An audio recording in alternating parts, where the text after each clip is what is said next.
ช่วงนี้ไปติดตามรับชมข้อมูลข่าวสารในภาพภาษาอังกฤษนะครับจากทาง NBT World BRIEF ครับ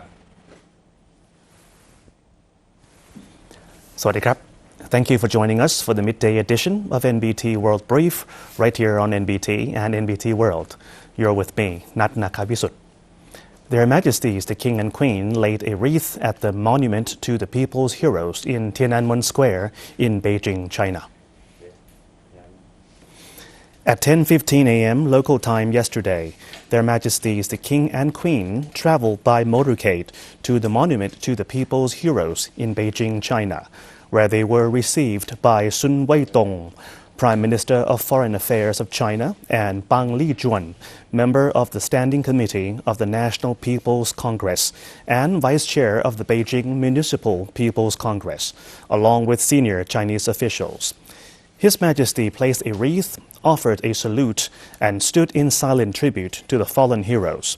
Their Majesties then proceeded to Lingguang Temple, where they paid homage to the statue of Sakya Muni Buddha and the sacred Buddha relic, the Holy Tooth. Lingguang Temple, built during the Tang Dynasty and located on a hill of the outskirts of Beijing, is a site of deep religious and cultural significance. It houses the revered Holy Tooth relic, believed to be the upper left tooth of the Buddha and held in great veneration by Buddhists.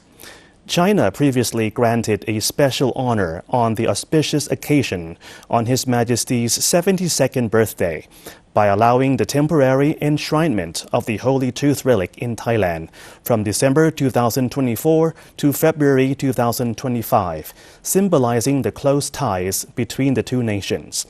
This visit stands as an important religious engagement for Their Majesties, reflecting their devotion to Buddhism, which is shared cultural foundation of both countries.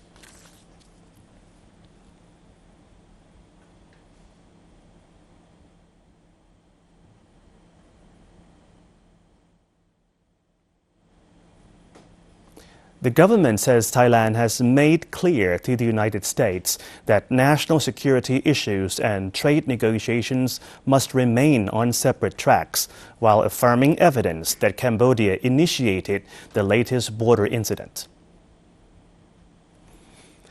Government spokesperson Siripong Angkasakul-Kiet said Prime Minister Anutin Chanviragul updated U.S. President Donald Trump on the recent border tensions, explaining that Cambodia violated the joint agreement by installing landmines despite a pledge to stop and clear existing ones. The Prime Minister, who inspected the area himself, confirmed it was new mines that severely injured a Thai soldier, and ASEAN observers were invited to verify the facts. He told the U.S. President that Thailand seeks peace, but Cambodia must acknowledge the incident, take responsibility, and allow access for safe mine clearance in the agreed sites. The Prime Minister also spoke with Malaysian Prime Minister Anwar Ibrahim, who agreed that mine clearance is central to the joint declaration. Meanwhile, the U.S. Deputy Trade Representative has informed Thailand that Washington will temporarily pause talks on the reciprocal tariff agreement until Thailand commits to strict adherence to the joint declaration. Thailand has since expressed disappointment, stressing that the border issue is a bilateral matter and should not affect trade cooperation.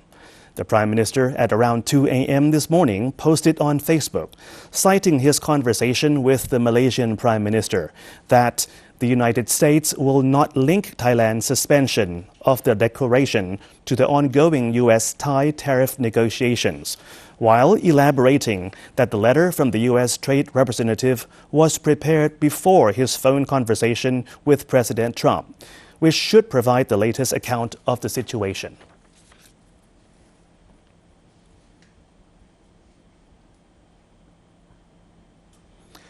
Thailand's telecom regulator is preparing to propose a half-price internet program offering 160 baht monthly high-speed mobile internet for 14 million welfare card holders.